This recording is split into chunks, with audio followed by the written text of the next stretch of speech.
예, 7-3은 스피커의 이제 모드랑 그 앰프 매칭에 대해서 이야기를 하려고 합니다.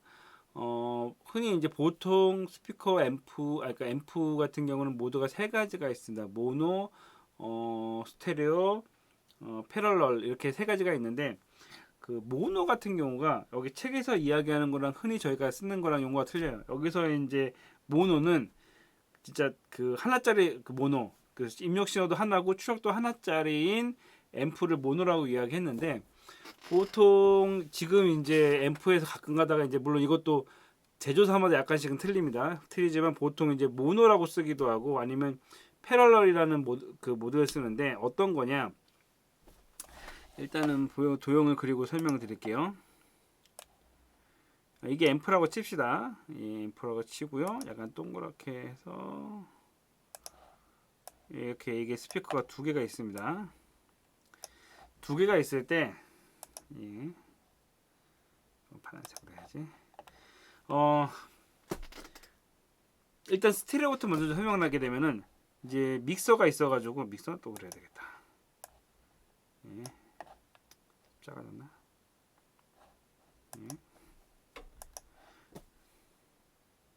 믹서가 있어서 믹서에서 신호가 와서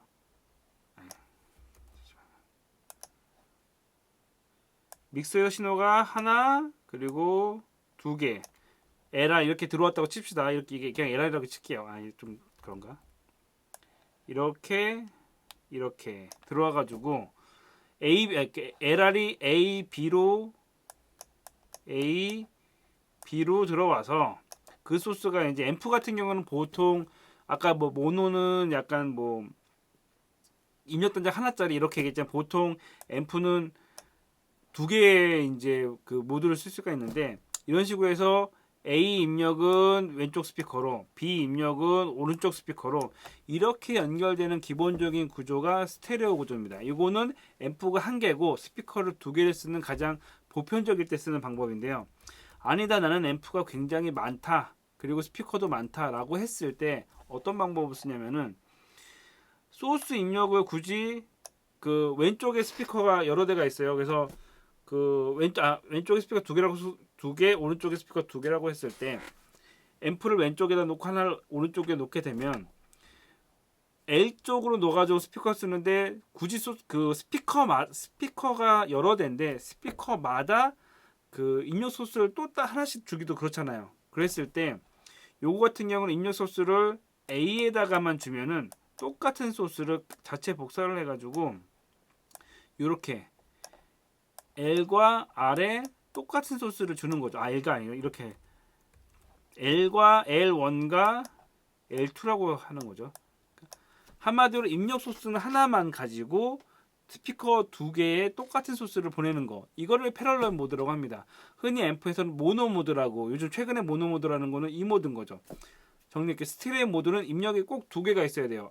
앰프가 어쨌건 A, B 입력이 있기 때문에 그 앰프에 보시게 되면 모드를 바꿀 수 있는 게 있습니다. 스테레오 모드는 A 입력, B 입력 따로 줘서 A 스피커, B 스피커 따로 보내는 것이 스테레오 모드고 패럴렐 모드는 아니면 모노 모드라고 되어 있는 것은 A 소스 하나만 주게 되면 그게 복사가 돼 가지고 그 A로 나간 거 기존의 B로 연결됐던 거에 똑같은 소스가 들어간다고 생각하시면 돼요. 이게 중요한 거는 가끔 가다가 이거 가끔 이제 뭐 렌탈에 이렇게 해서 이거를 만지작거리게 되게 되면은 그 예를 들어 LR로 연결했는데 모드가 패럴렐 모드예요. 그렇게 되면 어떻게 돼요? 왼쪽만 나오는 거예요. 스피커 오른쪽에서도 왼쪽 소리만 나가는 거죠. 처음에는 잘 못 느껴요. 그냥 소리가 둘 다 나오니까 문제가 없지만 가끔가다 펜을 움직이거나 이런 작업을 했을 때 펜이 안 돌아가는 거죠. 뭐 이런 경우가 생길 수가 있습니다. 그래서 요걸 꼭 알고 계시고 요거 같은 경우는 초보자분들은 뭐 겪을 일이 별로 없겠지만 장비를 풀고 세팅하다 보면은 이런 모드 설정 같은 경우를 모르거나 아니면은 그냥 별로 신경을 안 쓰다 보면은 이런 걸로 사고가 나는 경우가 있습니다. 그래서 항상 그런 게 있어요.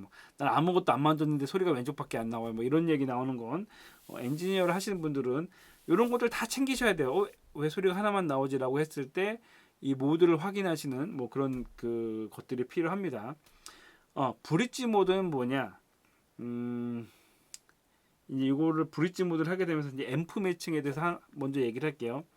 앰프 매칭 먼저 얘기하는데 앰프 매칭은 뭐냐? 앰프가 있을 때 앰프랑 스피커랑 한마디로 밸런스를 약간 맞춰주는 거예요. 예를 들면 요즘 캠핑이 약간 유행하니까 카라반이라고 보십시다. 카라반이라고 했을 때 내 차가 이제 소렌토 약간 좀 SUV예요. SUV라고 했을 때 카라반도 약간 SUV에 맞춰가지고 약간 좀 500km 이상 좀 묵직한 거를 달아도 두 개가 밸런스가 맞기 때문에 큰 문제 없이 뭐 SUV급 뭐 소렌토급 뭐 펠리세이드 요즘 나온 것들은 무난하게 끌고 가는데 작은 차 예를 들어서 약간 소형차인데 그 약간 소형 SUV나 소형차 같은 경우에 그 뒤에 카라반이나 뒤에 짐칸을 연결한다라고 했을 때 사이즈에 맞게 작은 걸 하게 되면 무리 없이 나갈 수가 있는데 큰 거를 작은 차에다 매달게 되면 가긴 가겠죠. 가긴 가겠지만 차에도 무리가 가고 제동이나 뭐 아니면 출발할 때 속도도 많이 느려지게 됐죠. 이런 걸 맞춰주는 걸 앰프 매칭이라고 합니다.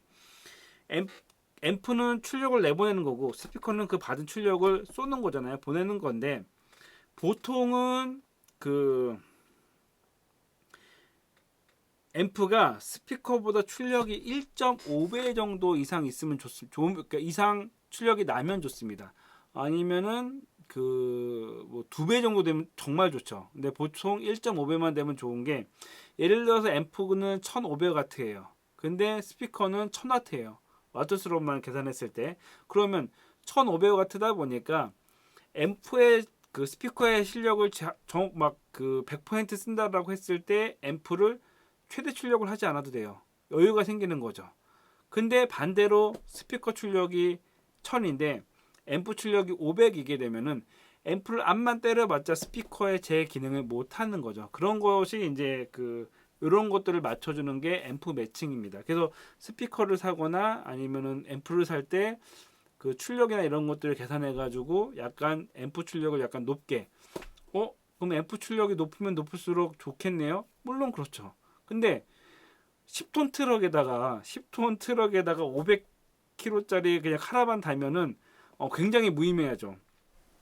캠핑을 가기 위해서 나는 힘센 트럭이 필요해. 트럭을 가져가면은 트럭이 기름값 많이 들죠. 비싸죠. 카라반에 차라리 실어버리면 될 거 가지고 그걸 끌고 가죠. 그러면 비효율적인 거라는 거죠. 스피커가 5,000W인데 그러니까 앰프가 5,000W인데 스피커가 1,000W다. 소리로는 충분합니다. 스피커의 그 기능을 100% 활용할 수가 있지만 비싸죠. 5,000W짜리 앰프면은 1,000W, 1,500W 이상 사면 될 걸 가지고 5,000W면 너무 비싼 거죠. 그래서 효율성이 떨어진다는 얘기예요. 물론 내가 돈이 많아서 그러면 모르겠지만 굳이 그게 아니라면 효율성을 맞춰서 하는 게 좋다. 요걸 맞추는 거를 그 앰프 매칭이라고 합니다. 그런 다음에 브릿지를 쓰는 이유는 뭐냐? 처음에 그냥 이게 그 공연장이나 아니면은 처음 정해진 공간에 스피커를 최초에 그냥 인스톨 시키는 거, 설치를 하는 거면은 문제가 없어요. 왜냐? 처음에 설치를 할 거고 얘는 안 움직일 거기 때문에 뭐 2배 정도까지, 뭐 1.5배에서 2배 정도까지 스피커랑 앰프랑 적정한 수준을 맞춰서 스택해 놓으면은 사실은 브릿지 모드를 쓸 필요가 없는데 어떤 경우에 쓰냐면 자주 발생되는 겁니다. 렌탈 업체에서 행사 같은 걸 하게 되면은 어느 정도 규모가 있는 데는 스피커도 종류별로 있고 앰프도 종류별로 있어요. 그러니까 딱 A 세트라고 개념으로 해가지고 딱 물론 약간 행사에 맞춰가지고 세팅을 딱 정해놓고 뭐 이건 A 이거는 약간 뭐 500석용 이건 200석용 이거는 1000석 2000석 이런 식으로 맞춰놓고 쓰지만 행사를 여러 군데 하다 보면 이걸 띄어가고 쓰다 보면은 남아있는 걸로 다음 행사를 해야 될 때가 있어요. 근데 앰프가 700W밖에 안 되고 스피커가 1000W예요. 아까 이야기했던 것처럼 앰프가 스피커보다 출력이 좀 세야 되는데 앰프가 700W고 스피커가 1000W니까 앰프의 출력을 다 못 쓴단 말이죠. 근데 다행인 건 앰프는 여유가 있어요. 스피커가 5개인데 앰프는 막 15개 정도 있어서 앰프적인 여유는 있고 출력은 스피커에 1000W 이상이 필요한 상황이에요. 이랬을 때 어떻게 쓰느냐? 브릿지 모드라는 걸 써가지고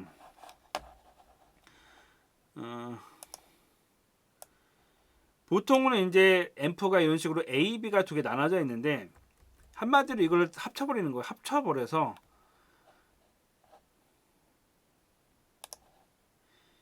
여기 나왔던 출력 하나를 앰프 두 개를 플러스 시킨 다음에 여기서 하나만 스피커 쓰는 거죠.